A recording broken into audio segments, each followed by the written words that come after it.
Anaknya jadi troublemaker di sekolah, Hmm. tidak bisa duduk dengan tenang, anaknya semau sendiri, anaknya mungkin juga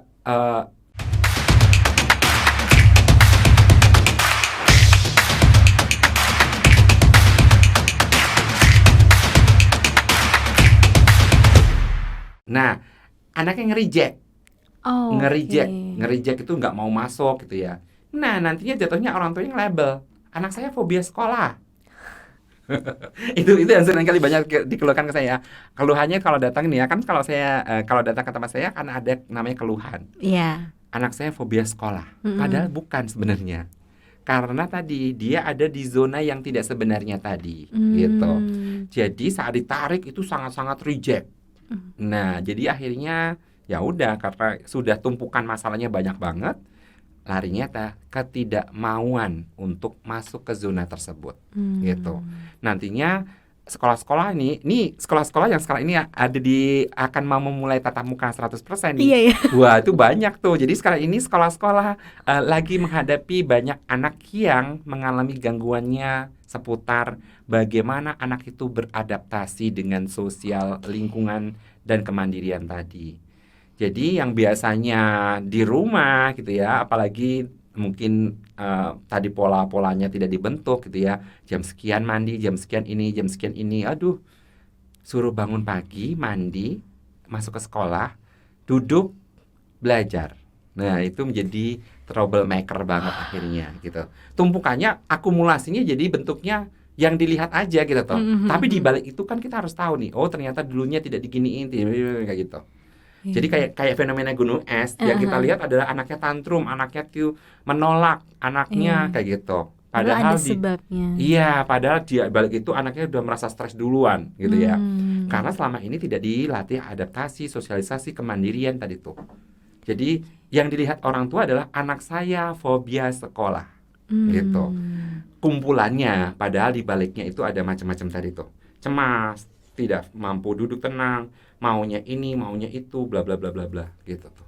Nah, tadi sempat bicara tentang kemauan anak dan kebutuhan anak. Nah, Mm-mm. bagaimana caranya untuk apa ya, mentransfer gitu ya ke Mm-mm. anak ini dari orang tua ke anak bahwa ini loh sebenarnya kebutuhan kamu gitu. Ya, Tapi anaknya nggak mau. Nah, iya. itu gimana tuh dok untuk Nah, menyambungkannya? betul.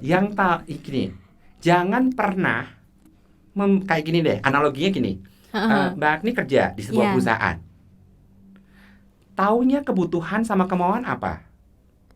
Adanya kesepakatan. Oke. Kesepakatan namanya MOU, ya Mm-mm. kan? Nah, makanya dalam mengasuh anak itu harus ada kesepakatan. Kalau di dalam rumah itu ada namanya rule atau aturan. Ya. Nah, jadi ini salah satunya tadi bahwa ini adalah kesepakatan dan nih jadwal ini kita sesuaikan dengan kebutuhannya anak. Jam berapa bangun, jam berapa. Nah, bahkan ada 4 kebutuhan kegiatannya anak loh. Jadi 4 kegiatan itu ini harus terpenuhi semua, jangan Setiap harinya. setiap harinya, jangan nggak ada gitu tuh. Jadi 4 kebutuhan ini harus ada minimal satu setiap harinya Hmm. gitu.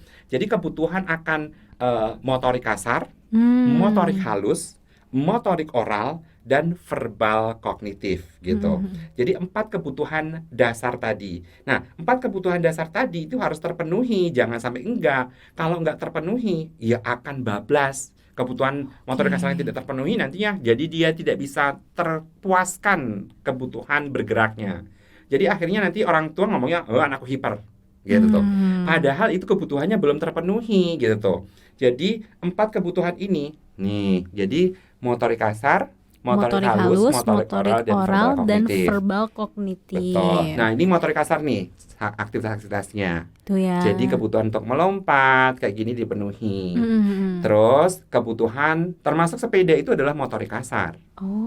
Jadi Oh. kalau ada keluarga kok nggak punya sepeda kecil, lah lu nggak pernah menstimulus anak naik sepeda ya, gitu tuh. Oh. Jadi Berarti nih, Bunda dari sekarang boleh menabung untuk membeli sepeda, tapi untuk yang anaknya balita ya ya. gitu. Nah, ini motorik halus namanya. Motorik halus tuh Hmm. dan gini nggak harus alat-alatnya canggih-canggih loh. Pakai alat-alat sederhana seperti ini tuh. kunci-kuncian, gembok-gembokan, mur-mur kayak gini yang nggak kepake gitu ya. Nih meres spon air yang dipindahin dengan spon ke mangkok satu ke mangkok satunya lagi kayak gitu-gitu. Ini adalah motorik halus. Termasuk mewarnai, melukis, menulis, ini adalah motorik halus. Termasuk nih tuh bantuin ibunya ngelap kaca, itu adalah motorik halus. Gitu. Termasuk ini nih, pakai baju sendiri, kancingin baju, itu adalah motorik halus. Gitu. Nah, motorik oral juga penting nih. Kemampuan menggigit makanan, mengunyah makanan, menyedot minuman, meniup nih. Latih meniupnya gitu. Itu adalah untuk kemampuan bicara dan bahasa soalnya. Dan verbal kognitif nih harus ada di jam, dikasih slot jam. Kapan aku harus mengajak bernyanyi misalnya gitu ya. Satu, aku sayang ibu. Nah, dan ingat lagunya jangan banyak-banyak. Lagunya itu sebenarnya satu aja cukup loh. 1-3 lah gitu ya. Misalnya cuma satu aku sayang ibu, cicak-cicak di dinding, balonku ada 5, misalnya gitu. Itu untuk anak 5 tahun. Untuk di anak menuju ke verbal tadi. 5 tahun udah banyak banget tuh. Maksudnya menuju ke verbal, menuju ke verbal menuju ke 18 bulan. 18 bulan. Iya, menuju ke 18 bulan itu kan kita harus membentuk refleks kosakata. Jadi satu. Nah, gitu nanti anaknya akan satu. Nah, kayak gitu. Itu harus ada slot verbal kognitif. Termasuk ini. Namanya storytelling. Atau namanya read aloud. Read aloud itu anaknya diajak diajak di depannya orang tuanya gini, kayak gini nih. Hadap-hadapan. Nih, diajak di depannya, dibacain buku. Nah, bukunya juga nggak usah banyak-banyak. 1, 2, 3 aja cukup gitu. Misalnya contoh nih ya, ada 2 ekor bebek sedang berenang. Quack, quack, quack. Quack, quack, quack. Besok lagi itu lagi. Jadi anaknya akan tahu nih, oh kalau bunda ini habis ngomong ada 2 ekor bebek sedang berenang, akan ngomong quack, quack, quack, quack, quack, quack. Nah, munculnya quack, quack, quack tadi tuh. Kayak gitu. Jadi stimulasinya itu harus rutin. Tadi 3 kata tadi lah. Konsisten, collaborate, dan continue. Berarti sebenarnya bunda tuh nggak perlu agak stres ya, karena kalau misalnya ngerjain pekerjaan rumah sebenarnya libatkan anak gitu ya. Paling anak berantakan dikit gitu kan ya. Nah itu dia, jadi gini nih. Sebenarnya dari berantakannya anak dia itu belajar tentang kontrol. Jadi kalau dia tidak pernah belajar kontrol, ya mana pernah. Dan ingat nih, namanya juga skill loh ya. Keterampilan itu memang harus sengaja diajarkan. Contoh gini deh, Mbak Agni nggak pernah naik sepeda. Bisa nggak akan naik sepeda? Nggak bakal bisa gitu. Jadi jangan takut jatuh, wajar namanya jatuh naik sepeda gitu. Orang tuanya terlalu khawatir, aduh anakku nanti jatuh. Lah, justru dengan jatuh itu dia belajar tentang kontrol. Nah, kontrol itu penting. Bagaimana dia mengontrol gerak tubuhnya semuanya. Kaki, tangan, nantinya untuk menulis, untuk bersalaman dengan orang, tidak kasar, tidak nablok gitu. Itu penting sekali karena dia harus menyentuh dengan lembut. Nah, itu kan latihan. Gitu. Dan latihannya dari sejak kecil banget tadi. Wong makan aja dari finger food tuh dari sejak bayi 6 bulan tadi tuh. 6 bulannya udah harus makan megang sendiri wortel kukus tadi untuk digigit-gigit gitu. Itu hal yang kayak gitu. Berarti sebenarnya gak perlu dikhawatirkan lebih gitu ya, karena anak ini bisa sebenarnya asal kita mau mantau gitu ya, mau nemenin. Melatihkan atau tidak. Melatihkan atau tidak kuncinya gitu ya, Dok. Jadi stimulasi lah, kata lebih tepatnya namanya stimulation atau stimulasi. Nah kalau nggak pernah stimulasi, orang tua banyak yang berharap anaknya begitu, tapi tidak pernah distimulasi berharap begitu. Contohnya sederhana ya, anaknya suka makan sayur dan buah, tapi tidak pernah distimulasi. Orang tuanya sendiri aja nggak pernah makan sayur dan buah. Apalagi anaknya minta suka sayur dan buah. Anaknya, kok anakku nggak suka baca ya? Gitu. Lalu ngelakuin stimulasi nggak tadi storytelling tadi, read aloud tadi tuh. Lah orang tuanya aja nggak pernah baca koran, nggak pernah baca buku, nggak pernah baca novel, gitu ya, nggak pernah menstimulasi tadi itu si read aloud tadi, berharap anaknya suka buku, gitu. Dipeganginnya malah gadget toh, gitu. Itu yang sering kali menjadi masalah.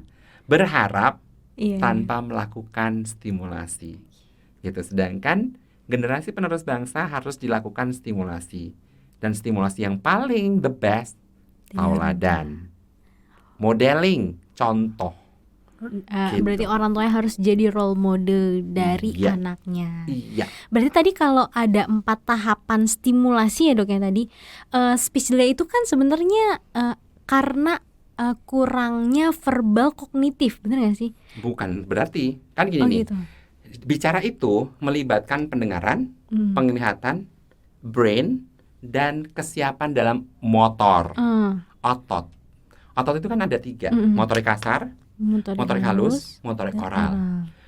Motorik oral nggak akan mateng kalau motorik halusnya nggak mateng. Motorik halus nggak mateng kalau motorik kasarnya nggak mateng. Jadi gini, anaknya akan diajarin nulis, tapi anaknya belum masih tadi seeking tadi, masih butuh kebutuhan bergeraknya masih tinggi. Yang tadi ya nggak gara-gara nggak dilakukan motorik kasar yang di sini tadi, gitu. Jadi kalau di sini nggak mateng ya anaknya nggak bisa duduk tenang, bagaimana bisa nulis? Sih, benar. Nih, bicara itu ngomongin tentang otot-otot motorik oral, gigit makanan, mengunyah. Lah gimana bisa ngomong A, O? Otot O ini nih namanya orbicularis oris, itu butuh nyoro, butuh membentuk O. Membulat gitu ya. Bulat. Nah, kalau ototnya nggak kuat, gitu. Dan banyak loh sekarang nih saya dapatnya anaknya masih ngeces. Karena kenapa? Karena tadi asinya juga nggak asi dulu, jadi otot-otot oral motor untuk suckingnya juga jelek, ya kan? Empasinya juga berantakan. Usia 2 tahun masih di blender, gitu. Jadi otot-ototnya jelek. Jadi gimana bisa membentuk vokal dengan benar, membentuk misalnya contoh ba, bersuara dengan keras gitu tuh. Sedangkan tidak mampu kalau dia ototnya nggak mampu.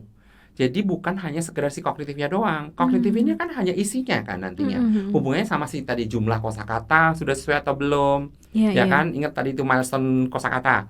2 tahun harusnya 50, 2,5 harusnya minimal 400 sampai 800, 3 tahun harus minimal 1000. 4 tahun harusnya 1600 kosakata. Nah, itu sini. Ini hubungannya sama tadi tuh. Hearing, visual, mind, hubungannya sama si tadi diajak bernyanyi, diajak storytelling atau tidak, diajarkan kosakata atau tidak. Tapi kan sininya untuk ngucapin kan tadi si motoriknya tadi, si ototnya tadi itu. Gitu. Berarti berarti orang tua itu jangan langsung menyimpulkan bahwa anaknya misalnya mengalami speech delay karena dia nggak bisa ngomong, tapi perhatikan dulu kayak kebutuhan motorik kasarnya, halusnya, kemampuan lebih tepatnya. Tadi yang zona hijau, orange sama hitam tadi itu. Jadi gini nih, anaknya itu seringkali gini kan, anak saya tuh kalau disuruh-suruh bisa. Disuruh-suruh. Jadi cuman buang sampah sama buka pintu, itu udah disebut suruh-suruh. Padahal kosakata itu ada tadi 2 tahun aja 50 itu misalnya contoh kata kerja aja 50 tuh macam-macam loh. Ada makan, minum, mandi, misalnya contoh gitu tuh. Jadi yang dimaksud disuruh-suruh mengerti itu ternyata orang tua nggak tahu bahwa itu cuman disuruh-suruhnya cuman buka pintu sama duduk sama buang sampah. Berarti cuma 3 dari 50 dari 50 ya. Nah gitu. Jadi kuotanya nggak terpenuhi gitu. Itu sudah bilang disuruh-suruh mengerti gitu. Itu baru di kata kerja, kata bendanya. Kata bendanya kan disuruh alat makan aja banyak banget kan ya. Disuruh ambil adik mana yang piring, mana sendok, mana garpu, mana mangkok, mana gelas. Mandi aja mana odol, mana sikat gigi, mana gayung, mana handuk. Gitu. Dia disuruh-suruh ternyata cuma buka pintu doang. Ya bener sih, dari 3 cuma 50. Dari 50 cuma 3. Ya gimana nggak speech gitu. Iya, makanya gini kotak. Jadi kayak kita mau ngomong bahasa Jepang tapi tidak diisi. Gitu. Misalnya itu bahasa Prancis gitu ya. Misalnya bonjour. Taunya cuma bonjour doang gitu tuh. Kata yang lain nggak ngerti. Nah gitu. Jadi terpenuhinya jadi nggak terpenuhi si kuota tadi. Nah, bicara speech delay sendiri nih dok, tadi kan kalau misalnya anak yang memang belum sampai, maksudnya pada usianya itu dikasih stimulasi, tapi kalau memang sudah lewat dari usianya itu diberikan terapi gitu. Intervention. Nah, apa sih dok tahapan-tahapan atau hal-hal yang perlu diperhatikan supaya nih bunda memberikan terapi untuk anaknya gitu. Oke. Yang sebenarnya gini sih, sebenarnya adalah yang kita bantu orang tuanya dulu. Jadi gini nih, jangan pernah menolong anaknya saat orang tuanya tidak dibantu terlebih dahulu. Nah, jadi ingat nih, orang tua itu akan melewati fase namanya DABDA, dabda. Dabda. Yang Apa tuh? pertama denial dulu. Oke. Jadi gini nih, semua orang tua menginginkan anaknya itu the best, fine aja, great, tapi nggak great ternyata. Dia denial. Enggak, anak gue tuh nggak autis kali, Iya. gitu. Kalau masih di sini, boro-boro kita bisa ngebantuin anaknya. Dan jangan pernah ngebantuin anaknya. Akan jadi bumerang. Karena justru yang the bestnya kita bantu orang tuanya dulu. Gitu. Anaknya mah gampang. Gitu. Jadi kalau masih di D yang pertama, denial. A, anger. Masih marah-marah tuh. Lo baru ketemu anak gue 5 menit aja udah ngomong anak gue autis. Gitu. Anger nih. Bergening tuh, ya Allah ngapain, kenapa gue sih yang dikasih anak. Gitu. Ini bergening. Nih, D yang berikutnya, depresi. Nah, bantu orang tua bergerak yang paling ujung, acceptance. Akhirnya menerima. Iya, gitu dia ya. sudah tahu bahwa ciri-ciri anak dengan autis seperti itu, anak dengan spesies seperti itu, gitu ya. Terus dia paham, dia tahu teorinya dan tahu mau kemana. Dan berusaha untuk membantu anaknya, gitu. Jadi dia tahu dan paham mesti kemana. Jadi dabda, ingat tuh, acceptance. Jadi bantu dulu orang tuanya, jangan anaknya, gitu. Anaknya mah gampang. Terapi untuk anak dengan spesies itu gampang banget. Tapi orang tuanya dulu yang dibantu, gitu, untuk menuju ke acceptance tadi. Terangkan bahwa, bahwa si adik begini loh, Mam. Ini kurang loh, Mam. Nah, kekurangan dia itu jadi spesial karena satu, Mam, fokusnya jelek banget, Mam. Dia nggak fokus, Mam. Dia masih tantrum, Mam. Kalau diajak bermain, Mam, dia nolak semuanya, Mam. Dibuang-buang barangnya, Mam. Nah, kayak gitu. Nah, ini tadi terangin tuh kenapa itu bisa terjadi. Tadi tuh ingat tuh pola asuhnya kurang ini tadi itu. Nah, jadi dia disadarkan dulu si orang tuanya untuk acceptance tuh.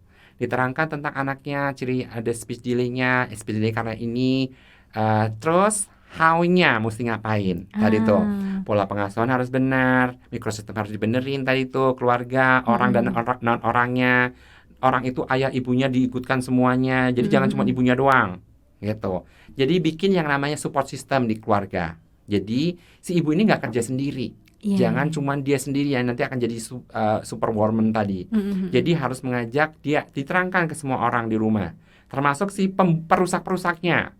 Bapak ibunya bener, perusaknya ternyata kakek neneknya misalnya gitu. Nah, jadi si keluarganya harus dibenerin dulu nih, gitu. Dan non-orangnya tadi TV, gadget, aturannya ternyata nggak ada, jadwalnya nggak ada, gitu. Pola pengasuhan juga salah, gitu. Nah, itu dibenerin dulu semua. Nah, baru dibuatkan tadi pemetakan zona hijau, orange sama black area tadi. Nih, Mam, nanti jangan gini ya, Mam. Ini yang harus distimulasi ya, Mam. Jadi nanti ini termasuk kasih PR, gitu. Mam, nanti setiap pagi diajak kapan jam tadi bernyanyi, kapan jam tadi storytelling atau read aloud tadi itu, kapan jam dilakukan diajak untuk bermain ini, Mam, gitu. Bermain tadi gross motor, fine motor tadi itu. Terus dikasih PR tuh, Mam, kalau misalnya contoh dia masih di fase reseptif itu disuruh-suruh doang. Adek, ayo mana? Kamu mau makan loh? Ayo mana? Piring? Mana piring? Mana sendok? Jajarin dulu di depan anak. Jadi dikejar sih kok jumlah tugas perkembangan kosakata yang harus dikuasai tadi. Udah dapet, baru ngajarin ngomong. Dan ingat, jangan ngajarin ngomong kalau belum paham. Jadi gini, nggak boleh maksa anak untuk, adek, lihat dong, bilang sendok. Kalau dia nggak ngerti sendok yang mana, gitu. Jadi ajarin itu. Termasuk tadi menguatkan si otot-otot tadi, menggigit makanan, mengunyah, diajarin, gitu ya. Dan dibantu dievaluasi, gitu. Jadi biasanya kalau ngebantuin kayak gitu, orang tuanya dibantu dulu, disadarkan, zonanya anak dipetakan dulu, baru dikasih yang PR zona ZPD tadi, zona orange tadi tuh, gitu. Karena mungkin orang tua kadang terlalu ketumpuk sama ekspektasi bahwa anak saya begini dan terlalu jauh akhirnya dengan realitanya gitu ya. Makanya perlu disadarkan. Iya. Gitu. Karena tadi kalau masih di area ini di D, denial, mau ngapain? Iya sih. Mau di sini masih di anger, mau ngapain? Denial penolakan, anger marah-marah. gitu. Apalagi di sini masih depresi, ngapain? Gitu, bantu dulu ini area si level orang tua itu dinaikkan dulu, gitu, disadarkan dulu, gitu. Karena the best kita sebenarnya dari direkturnya anak itu adalah orang tuanya, bukan kita. Jadi gini, seprofesional kita, siapapun kita ada di area luar sebenarnya. Guru, dokter, psikolog, itu area luar. Yang the bestnya untuk mengorganize itu semua adalah orang tua. Gitu. Ya entah ibunya atau ayahnya. Tapi rata-rata hampir semuanya sih mamnya ya, bundanya. Karena mungkin ayahnya fokus ke lebih banyak ke di luar mencari uang kayak gitu. Jadi yang waktu bersama anak itu yang paling banyak adalah sama ibunya. Nah, jadi bantu dulu orang tuanya. Gitu. Sebelum kita lanjut menyimak podcast kali ini, kita simak dulu yuk Bun jawaban dari pertanyaan Bunda. Pertanyaannya, jika mengkonsumsi generos dengan susu, apakah akan mengurangi kualitas dari khasiat generos? Nah, jawabannya, sebenarnya mengkonsumsi generos dicampur dengan susu memang menjadi kurang efektif.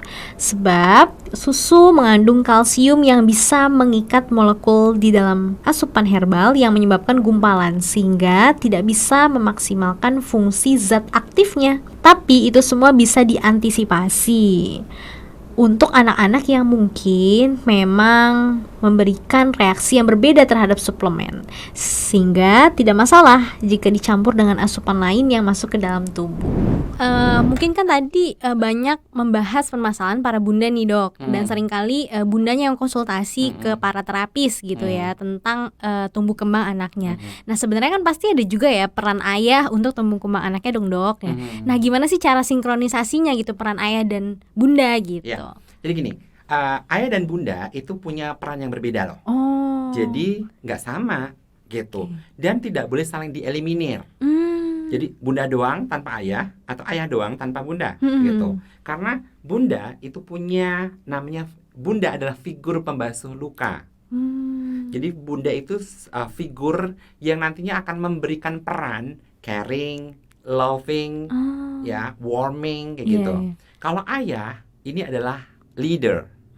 Jadi nantinya berhubungan dengan ketegasan, berani mencoba, kreativitas. Makanya seorang peran ayah yang sangat luar biasa pada anaknya akan lebih kreatif dibandingkan ayahnya yang tidak berperan.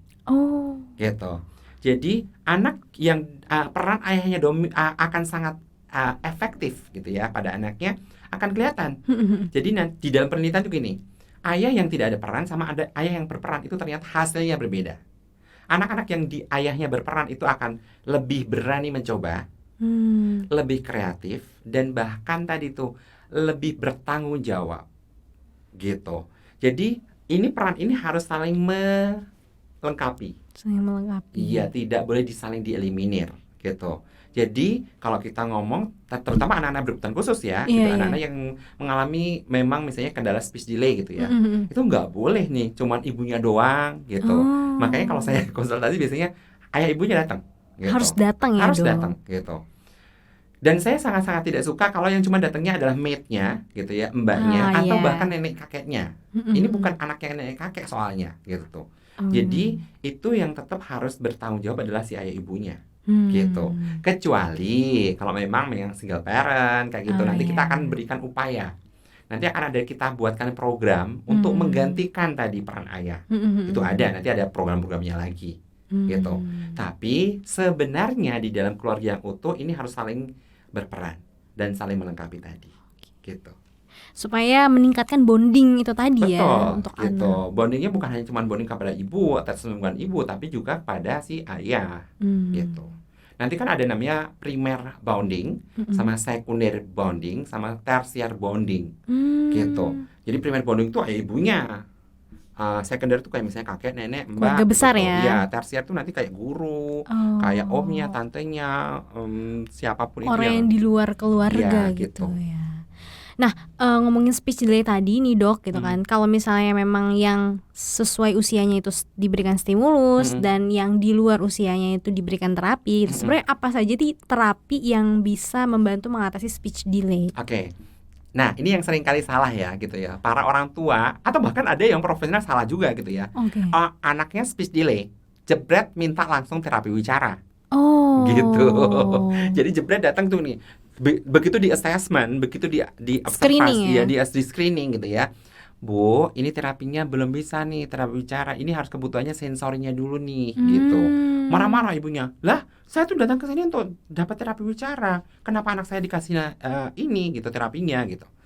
Orang tua banyak yang nggak paham, gitu. Bahwa di dalam berbicara itu butuh komponen namanya pra-language atau namanya prabicara. Terapi adalah memberikan pematangan atau optimalisasi di area-area yang kurang tadi, gitu. Jadi area pertama di dalam ini pondasinya tadi itu namanya sensori. Tadi misalnya gini nih, lah gimana anaknya bisa, kan tadi inget tuh mendengar, melihat ya, fokus mendengar, fokus melihat, dan mind-nya akan bekerja atau brain-nya akan bekerja. Syaratnya adalah anaknya mampu matang dalam sensori dan duduk tenang, gitu.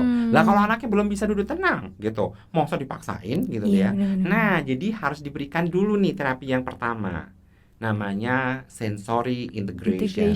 Nah, ini nanti bundling nih biasanya. Ini kan sensory integration ini bagian ilmu yang namanya okupasi terapi. Jadi nanti akan diberikan tuh kebutuhan bergeraknya, kebutuhan sensornya. Sensor itu nanti ada 8. Nih, raba. Raba itu nanti ada dari ujung rambut sampai ujung kaki. Nah, raba yang bermasalah kelihatan sekali tuh. Jalannya jinjit anaknya, gitu ya. Nggak suka disentuh, ya. Megang sangat jijian gitu ya.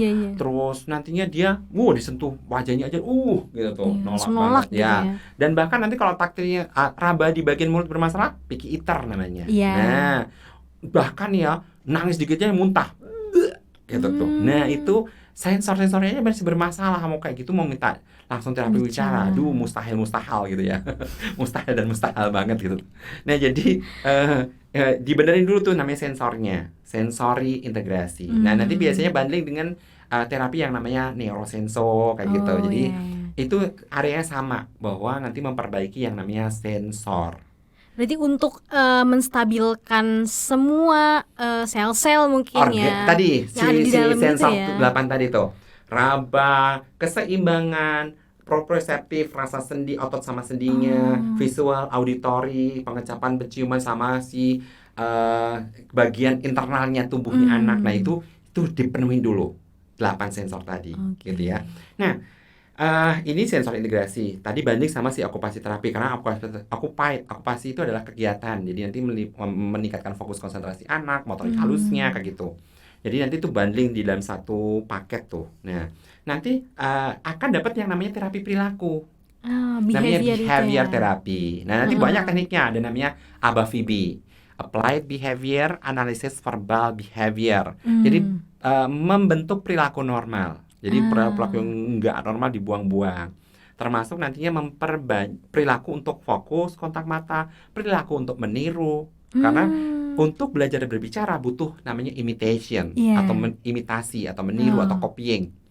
Tirukan A, tirukan ba. Nah, itu ada di terapi namanya terapi perilaku.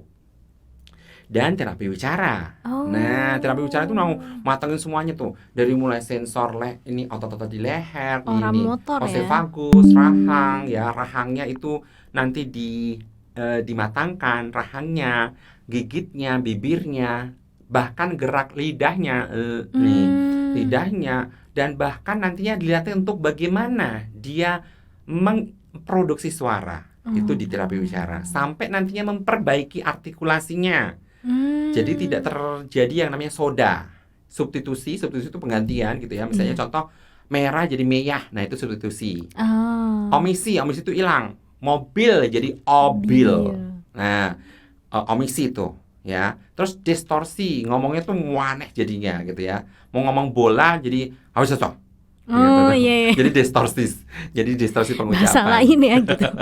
Sampai ke adisi itu penambahan. Ngomong bolas jadi bolas gitu, ditambahin S. Nah, kayak gitu. Jadi itu tugasnya terapi bicara, dari sensori oromotor sampai produksi suara, sampai artikulasi, sampai nantinya bisa berkomunikasi dengan baik dua arah, itu tugasnya terapi bicara. Tapi sebenarnya benar nggak sih dok, kalau misalnya terapi ini menimbulkan trauma untuk anak? Terapi yang mana? Nah, ini mesti dipilah dulu ya. Gini, terapi menimbulkan trauma, gitu. Memang ada beberapa terapi yang dilakukan sangat ekstrim. Kita nggak sebut namanya ya, gitu ya. Misalnya contoh nih, prosesnya.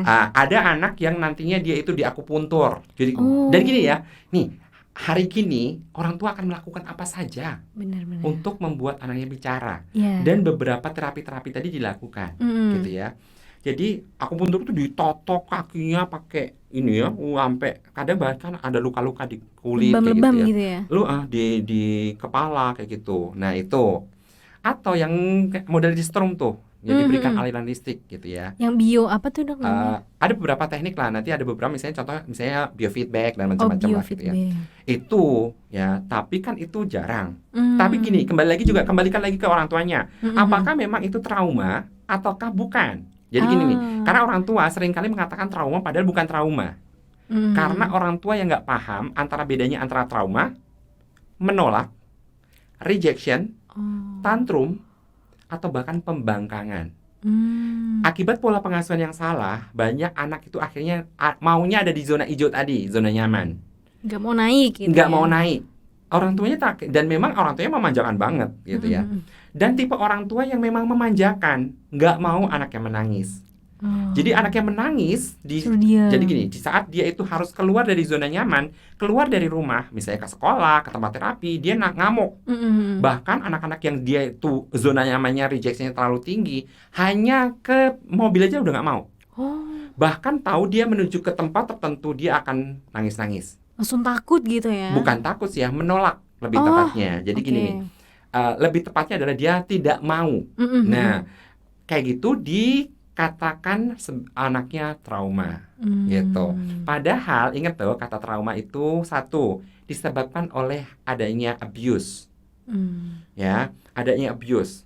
Jadi teknik-teknik di dalam terapi kayak tadi tuh yang dari mulai sensori sampai yang tadi terapi perilaku, terapi bicara tadi itu nggak ada yang namanya abuse, gitu. Bahkan kita aja sendiri menggunakan banyak permainan, gitu. Jadi itu sih. Jadi yang perlu diperhatikan adalah apakah itu memang trauma atau bukan, gitu. Makanya tadi ini yang perlu, kenapa kita tangan dua orang tuanya. Satu orang tuanya aja masih di tadi yang denial, anger, bargaining tadi, depresi tadi ya, yang anak gak trauma aja dibilang trauma gitu. Terus tadi tuh yang terlalu menuruti tadi, enggak, anakku menangis, gitu. Kayak melindungi tapi sebenarnya itu salah ya. Salah banget. Karena kenapa? Harusnya menjadi supporter, harus menjadi support positif bagi anaknya. Misalnya contoh, adek, udah temenin loh. Nah, pentingnya figur yang memberikan tadi bonding, attachment, dan supporter menjadi supporter tadi, bukan jadi malaikat atau angel yang justru akan membuat anaknya ada di zona nyaman. Dan ingat, di dalam keluarga nggak boleh ada namanya angel sama devil. Seringkali menjadi kayak gitu nih, si bapaknya jadi devil lah gitu ya. Dan itu banyak loh ya, seringkali gini nih cerita gitu ya. Oh, emang bapaknya itu saya figurkan sebagai orang yang ditakuti. Nggak boleh gitu. Nggak ada yang namanya boleh ditakuti dan ini dilindungi gitu toh. Jadi memang harus tadi 3 kata tadi, konsisten, kolaborasi, dan continue. Semuanya harus sama. Kalau bapaknya bilang A, ibunya bilang A, gitu.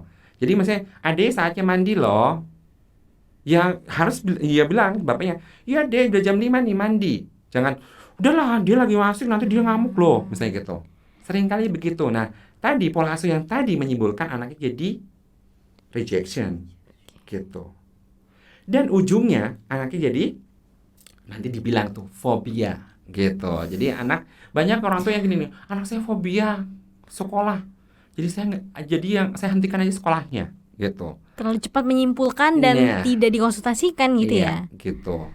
Dan tadi karena dia terlalu lama di zona nyaman. Tadi tuh banyak kasus-kasus di pandemi begini keluarnya jadi susah karena dia selama ini 2 tahun ini dia ada di zona nyaman. Gitu. Wah, cukup ini ya, menjadi perhatian yang harusnya kita semua gitu ya. Betul.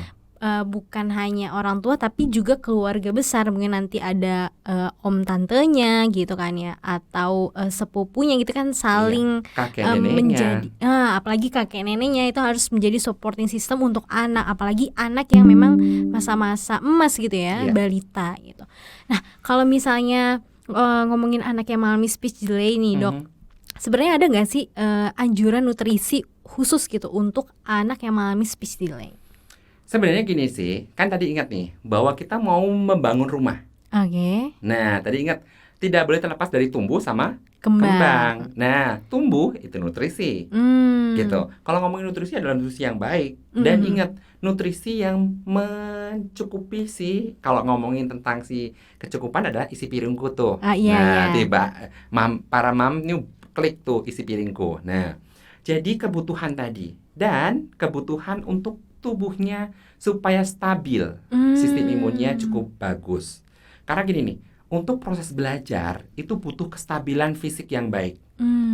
Jadi gini nih, seringkali yang menjadi masalah bagi saya juga gini nih, kami memberikan layanan terapi, tapi nih anak nih sakit, nanti besok lagi 2 minggu libur, wah mulai lagi itu udah kayak nol lagi, kembali ke nol lagi kayak gitu. Jadi naiknya sehat sakit itu akan membuat anaknya jadi tidak stabil. Nah pentingnya nutrisi yang untuk menstabilkan tadi. Nutrisi yang mempunyai kandungan antioksidan tinggi penting banget. Nutrisi yang untuk memberikan sistem imun yang bagus penting banget gitu. Jadi para bunda cari nutrisi yang tadi memberikan ketercukupan gizi, dan tadi yang paling untuk suplemen yang dibutuhkan adalah untuk sistem imun yang bagus dan antioksidan yang baik untuk supaya anak ini stabil, sehat terus gitu. Apalagi anak-anak yang alergian loh ya. Jadi banyak keluhan gini nih, anak saya kok batuk pileknya sering ya. Udah diperiksakan ke dokter, ini lagi ternyata dokternya juga pindah-pindah. Jadi dokternya juga tidak bisa menganalisa kenapa ini kok batuk pileknya sering. Ternyata karena alerginya. Alergi itu akan diperparah dengan kondisi sistem imun yang rendah. Gitu.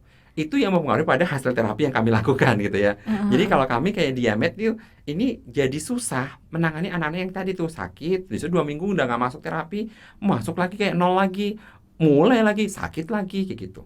Karena kebutuhan untuk menopang dia belajar selama di terapi itu kurang ya dok ya? Iya pasti, karena kan dia jadi gak, anak yang sakit-sakitan gak enak badan aja ya pasti cranky. Iya sih. Cranky itu rewel gitu. Rewel pasti tadi ingat, fokus konsentrasi auditori rusak, fokus konsentrasi visual pasti rusak.